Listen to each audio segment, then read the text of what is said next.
Como ustedes saben, nuestro colectivo rechaza el reglamento disciplinario de 1954, un reglamento franquista sin suficientes garantías para los estudiantes. Nosotros lo tenemos claro, el reglamento de disciplina, el mejor reglamento de disciplina es el que no existe. Aunque, como ustedes saben, las universidades se pueden dotar de sus propios reglamentos disciplinarios. De hecho, la ULL aplica un reglamento de disciplina particular en colegios mayores y en la RUPI. ¿La Universidad de La Laguna va a seguir utilizando el reglamento disciplinario franquista de 1954? Bueno, lo dije en el último claustro y además creo que lo he dicho ya en otras ocasiones y radicalmente no. No voy, si yo soy rector, no voy a aplicar el reglamento de 1954. Y respecto a lo que comentas de otras posibilidades, sí, en nuestro equipo estamos trabajando en la línea de lo que se llamaría un reglamento de convivencia, con derechos y deberes de todos los que estamos en la universidad, y a partir de ese reglamento de convivencia emanaría el resto de aspectos relacionados con lo disciplina o no, o lo disciplinario o no, pero siempre desde la perspectiva de, primero, los derechos y las obligaciones. La aplicación del Plan Bolonia, la falsa convergencia universitaria, ha supuesto un largo camino en el que no se ha dudado en machacar a los estudiantes. Un largo camino que ha dejado una sangría de abandono, la expulsión masiva de alumnos y de alumnas. En suma, desposesión, exclusión, expropiación de los derechos y las conquistas de varias décadas de lucha. ¿Qué piensa usted del Plan Bolonia y de la aplicación del mismo a lo largo de los últimos 8 años del gobierno del rector Eduardo Domènech? Bueno, yo creo que, antes que nada, no deberíamos emparejar crisis y Bolonia. Es decir, son dos cuestiones distintas que han afectado ambas, en lo que tú estás diciendo y tal como lo has planteado, ¿no? Efectivamente, el abandono del estudiantado es un tema que tiene que preocupar y yo no creo que solo sea responsabilizable al Plan Bolonia. Pero efectivamente el Plan Bolonia, cuando vas a otras universidades que no son del Estado español, te das cuenta que tiene muy poco que ver con lo que se hace aquí. Y yo creo que en ese sentido, desafortunadamente, probablemente la responsabilidad mayor se encuentra en la NECA, donde creo que ha actuado y ha reglamentado y ha exigido cuestiones que se alejan en mi criterio de lo que son las verdaderas misiones de la universidad. La buena docencia, la buena investigación, la buena transferencia del conocimiento y el que nos impliquemos en la responsabilidad social, máximo cuando somos una universidad pública. O sea que en ese sentido yo creo que el Plan Bolonia, Bolonia en el sentido de esa universidad, la primera universidad europea, y en ese espíritu de intentar que todos los europeos podamos ejercer y tengamos titulaciones que nos permitan trabajar en cualquier parte de los estados europeos, yo lo veo fantástico. Esa parte de Bolonia que significaba que el universitario, que el alumno creara conocimiento y no solo fuera una especie de cajón a rellenar con contenidos y de las maneras a veces más arcaicas, creo que eso hay que aplaudirlo. También digo de forma rotunda que, en mi opinión, eso no ha sido el espíritu que ha invadido el Estado español y a la universidad. Y creo que tenemos una oportunidad ahora, con la experiencia pasada, de cambiarlo de forma total. Nosotros consideramos que la Fundación Universitaria funciona como una universidad a la manera de chupóptero de subvenciones. La lógica del beneficio, siempre el beneficio. Y frente a eso, frente a las denuncias, frente a la voz que se alza ya demasiadas veces en el claustro, seguimos en las mismas. Desde nuestra óptica necesitamos un rector o rectora que meta mano a la fundación, que ejerza control responsable de sus actuaciones, que impida que ésta se convierta en un reino de taifa, que compita con la propia universidad. Las fundaciones empresas solo tienen sentido como entidades destinadas a transformar lo público, la inversión pública, en dinero para unos pocos, y eso no nos gusta. Queremos que se ejerza un estricto control sobre las convocatorias de beca de fundación, un control exhaustivo sobre las prácticas que se tutelan desde esa entidad, aunque por otra parte, sería mucho pedirles que se terminara con la explotación laboral de los estudiantes. Sería mucho pedirles que acabaran con el trabajo disfrazado de práctica. ¿Cuál es su opinión sobre la Fundación General de la Universidad de La Laguna? ¿Piensan tomar alguna medida particular en relación con la Fundación General de la Universidad de La Laguna? Bueno, como está en el comienzo de mi programa y es algo que tiene que, desde mi punto de vista, inundar todo, y he estado hablando de transparencia, yo creo que cuanto más opaco es algo, más fácil es la impunidad. Cuanto más transparente es algo, más difícil es la impunidad. Yo no sé si ese diagnóstico es correcto o no, lo reconozco, si la fundación va en la línea de lo que tú estás comentando. Lo que yo sí tengo claro que si soy rector es que la universidad tiene que hacer una rendición de cuentas porque es una parte pública de una universidad pública y no puede ser un negocio de pocos, no lo puede ser, porque la universidad pública no es una empresa para enriquecer a nadie, sino que es, para enriquecer a todos, pero enriquecer en el conocimiento y en la formación. Entonces, en ese sentido, si eso fuera así, desde luego yo no tendré ningún inconveniente en aplicar todo aquello que esté en nuestra mano para que la fundación sea lo que tiene que ser, un servicio para la Universidad Canaria. Y en ese sentido, ese es mi compromiso. En la Universidad de La Laguna se habla mucho de que hay que hacer unos nuevos estatutos. La realidad, como decíamos nosotros en el claustro, es que se ha podido funcionar con los actuales sin que pase absolutamente nada. Cuando Domenech se embarcó en la configuración de unos nuevos estatutos, vimos cómo se aprovechó para reducir el número de convocatorias que tenían los alumnos. Eso marcó la línea de nuestro rechazo a los mismos. ¿Realmente son necesarios unos estatutos nuevos? ¿No se podría simplemente reformar los que tenemos ahora? ¿Está usted a favor de reducir el número de convocatorias? Bien, dos intervenciones por mi parte. Una, desde luego, yo no creo que haya nada en contra de que se intente reformar los que existen. Es decir, yo lo que creo es que la comunidad universitaria, y ahí el claustro sí tiene una gran responsabilidad, nos tenemos que sentar, y si soy rector tendré que ser el presidente del claustro, y tendremos que poner en marcha lo que casi cuaja hace algunos años y conseguir unos acuerdos de mínimos, que al fin y al cabo es lo que debe ser una carta magna de una universidad, aquello en lo que todos estamos de acuerdo.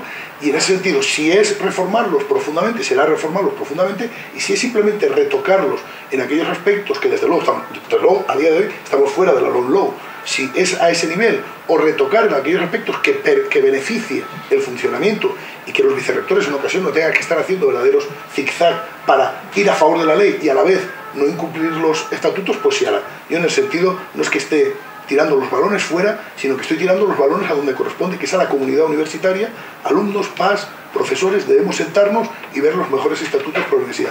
Es cierto y sin alarmismo que a día de hoy, si el gobierno de Canarias, yo creo que lo sabemos todos, si quiere imponer unos estatutos, lo podría hacer.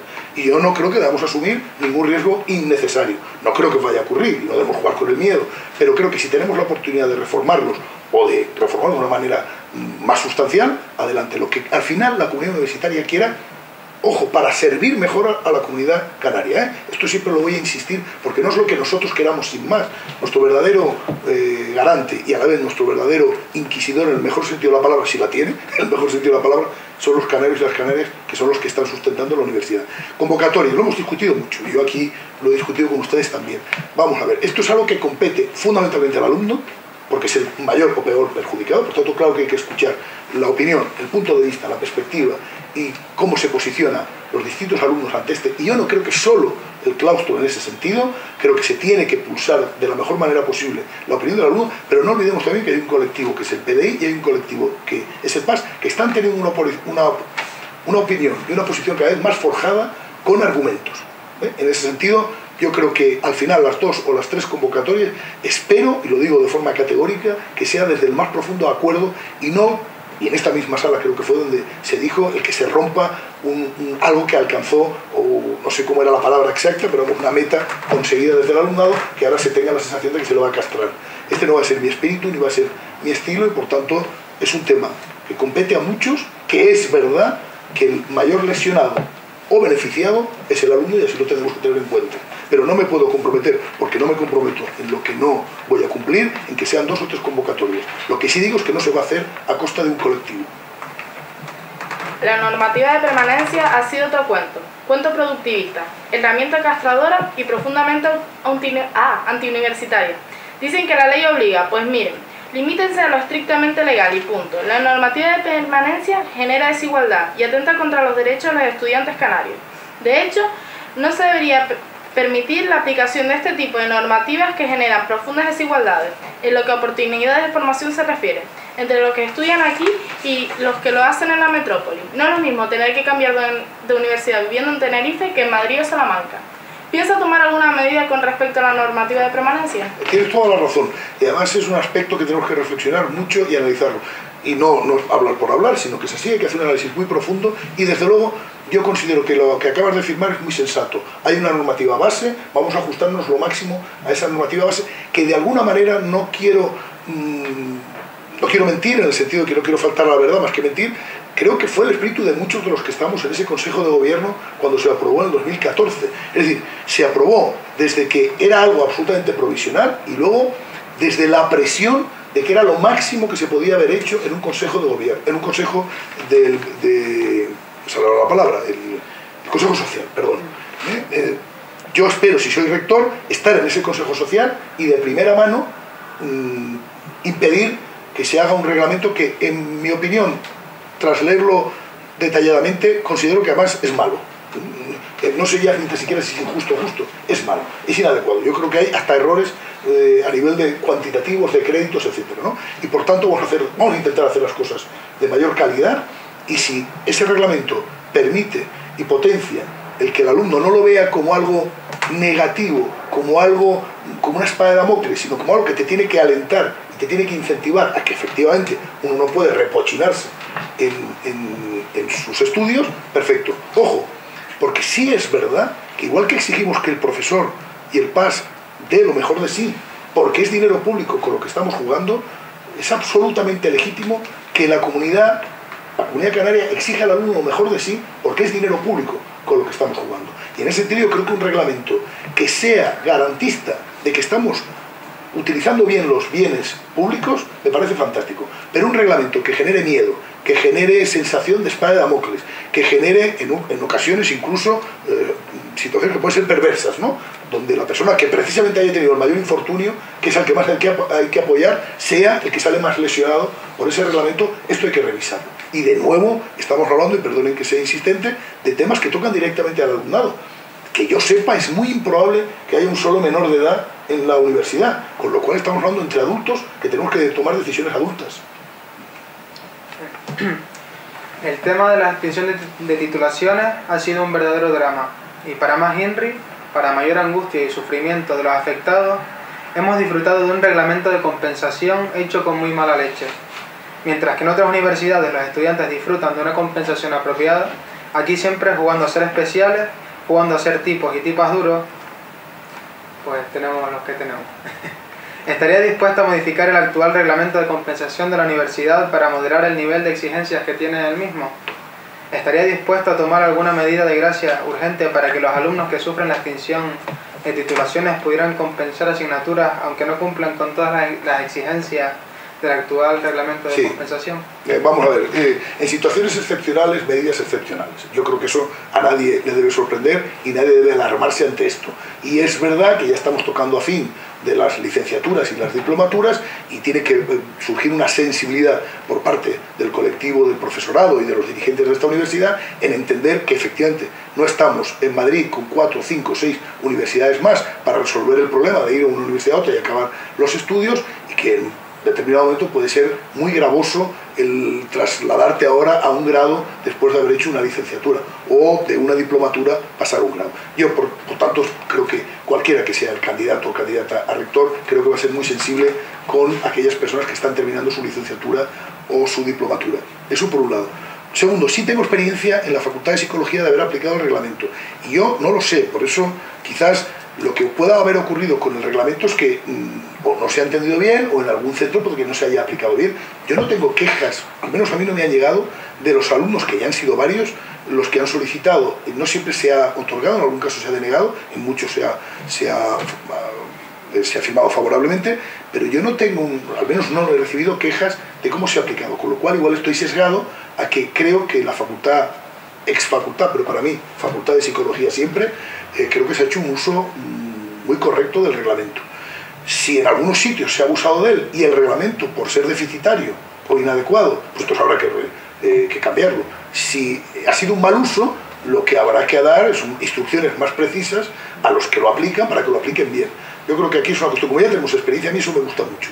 Ya tenemos experiencia acumulada, el vicerrector, los vicerrectores en nuestro caso, que saben que llevamos 2 en el ámbito de estudiantes, creo que tendrán un trabajo que desarrollar, que es analizar qué ha ocurrido hasta la fecha y dar las mejores respuestas posibles. Pero desde luego, si es cambiar el reglamento, se cambiará. Yo, la experiencia en psicología no ha sido negativa en ese sentido. Y no podemos dejar de hablar de la Junta de Estudiantes. Nos reunimos con los estudiantes, nos pasamos meses discutiendo, preparamos unos estatutos que se votaron democráticamente, pero la Junta se queda en barbecho. Se queda en barbecho porque desde el gobierno de la ULL no se quiere aceptar su carácter profundamente democrático y participativo. En la Universidad de La Laguna siempre se mantiene ese miedo primitivo a la asamblea y a la participación. Todo tiene que estar atado y bien atado. En su momento no participamos en un consejo de estudiantes presidido por el rector Domenech, el único consejo de estudiantes que ha sido presidido por un rector en la historia universitaria. Y tampoco vamos a participar en una junta donde se deje donde no se deje estar a los estudiantes.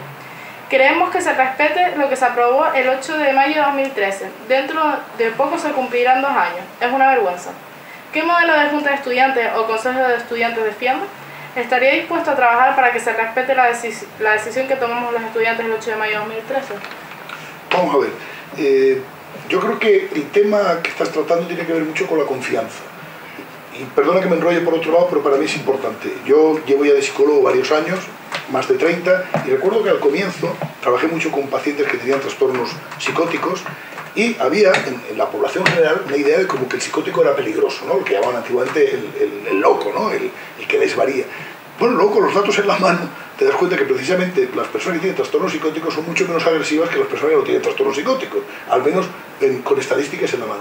Pues a veces pasa igual con el alumnado. Tienes razón una cosa, en mi modesta opinión. A veces da como un poco de miedo de que, en el buen sentido de la palabra, vaya de por libre.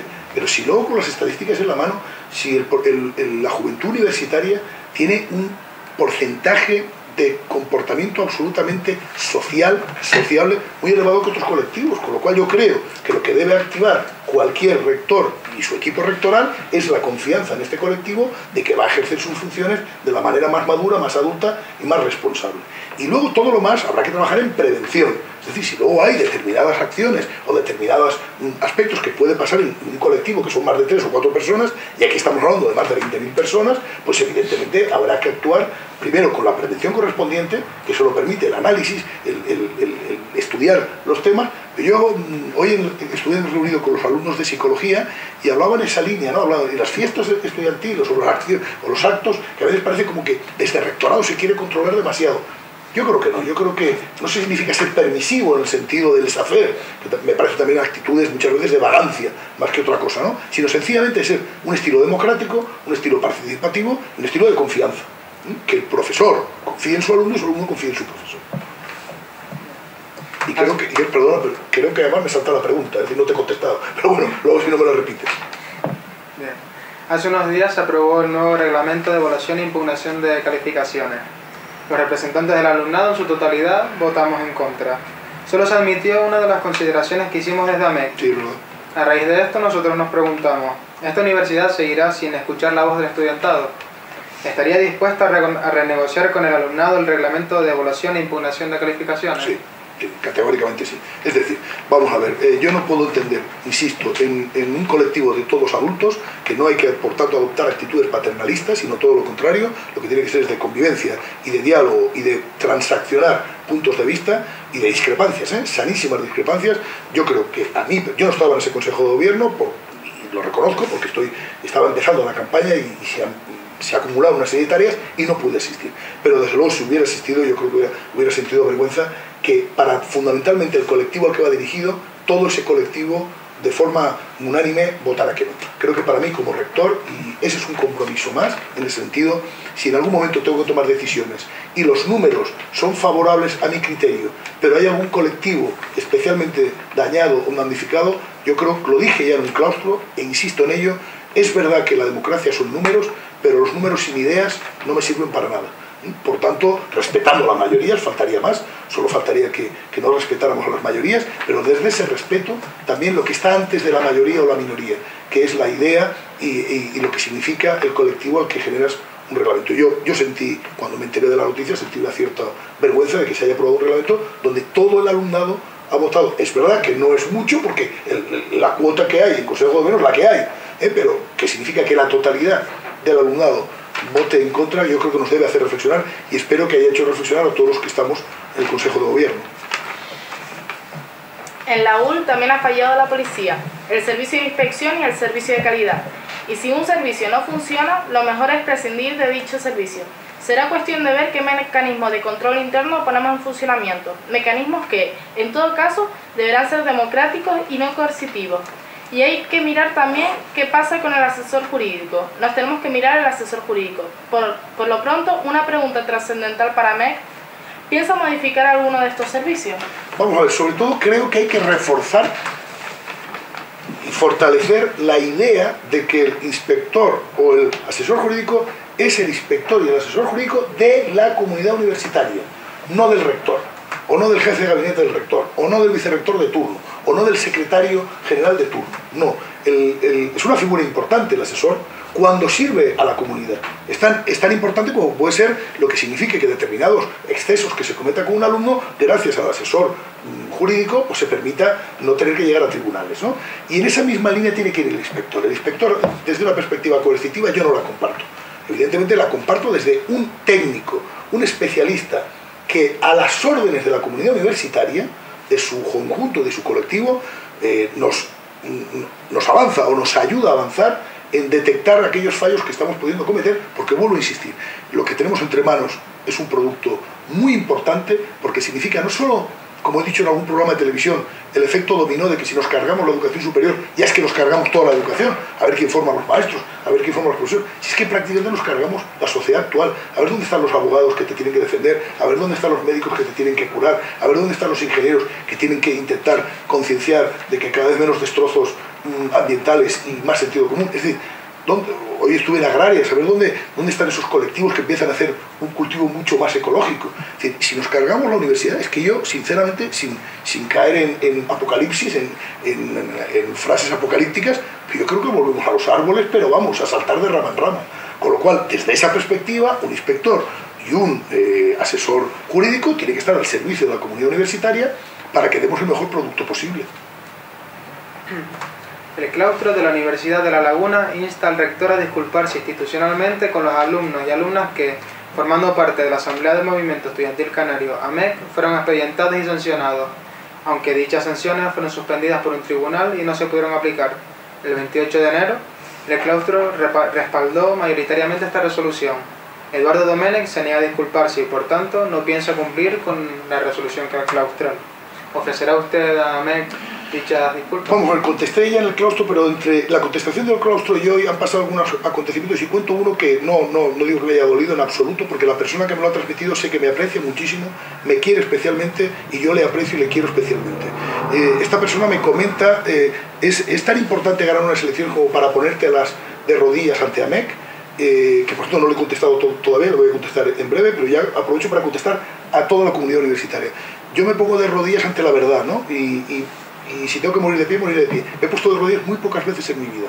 Y es además una bandera que puedo exhibir con toda la contundencia. No me puse de rodillas para ser catedrático, no me puse de rodillas para ser titular y desde luego no me puse de rodillas para mi tesis doctoral. Por tanto, no me voy a poner de rodillas para conseguir una docena, 100 o 100.000 votos.